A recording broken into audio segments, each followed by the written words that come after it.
Hey Cletus, I do hope you're having a great day. I want to talk to you about a specific word today, and that word would be calibration. Look, it seems like eons ago I was in the U.S. Navy, and my job was that of an instrument man, and an instrument man is not someone who plays instruments, strangely enough, but that of a calibration technician. If you're not familiar with the word calibration, let me explain it to you, my brother. It is taking one instrument like a pressure gauge or a vacuum gauge or a micrometer or something like that and measuring it against a known standard. In other words, one that is already in calibration. Okay? That was my job, man. To calibrate pressure gauges, vacuum gauges, micrometers, torque wrenches, and other things like that. Now, we did have one, I jokingly say, but I'm not joking. It was the Barton 666 Super Antichrist Gauge from Hell. That's what we affectionately called this thing. They were notoriously a pain in the backside to calibrate.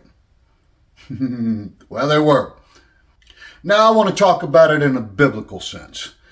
As children of the Most High God, as Christians, we are supposed to calibrate ourselves, calibrate our lives, our thoughts, and everything about us to the known standard, and that is God's Word. Okay? Yes, God's Word is the standard. We're supposed to submit ourselves to Him, submit our lives to Him, and remove those things. It's a process, let's be real about it.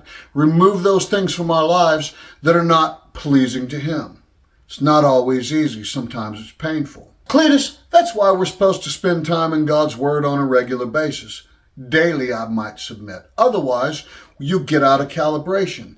Now, the Bible tells us that we are to examine ourselves to see whether or not we are in faith. And let me explain something. If we're actually in faith, we're going to be trying to live our lives according to God's Word. Faith without works is dead. Now, back in the day, I had a favorite place in our shop to work, and that was the high pressure gauge panel. For lack of a better thing to call it. I don't know what we called it. Anyway, we had some pressure gauges that, as I remember, were up to 10,000 PSI with a tolerance of something like plus or minus 1, maybe 2 PSI. I don't remember what it was. This was a long time ago, Cletus. God's Word really does want us to be that precise about our dealings in our everyday life and who we are and how we do things. If a gauge is out of calibration, is disqualified. It would be disqualified from use. Now that same verse in 2 Corinthians chapter 13, verse 5 says that you are to test yourselves, that Jesus Christ is in you, unless you're disqualified. Cletus, my job was so serious in the U.S. Navy that those precise tolerances absolutely mattered. Some of the things that we had to calibrate were depth gauges for submarines. I was on a supply and repair ship for submarines. And if a depth gauge is out of calibration, first off, it can't be used, but if it's out of calibration, it could cost the lives of everybody on board a submarine. If a gauge for an aircraft is out of calibration, how is it going to know how high above the ground that it actually is?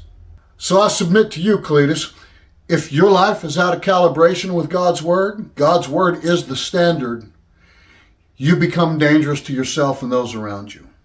You end up in a pity party. You end up walking away because things aren't working right for you in your life. So Cletus, I would invite you to submit yourself to God's Word. And you'll find Him making little tweaks, tweak here and there to you. They don't all happen overnight. It's a process. Let's be real.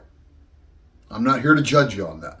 But He will make the little changes and the little tweaks, if you allow Him to bring you into calibration to His Word. First, you have to put yourself up on the Master's workbench. Cletus, let's move forward.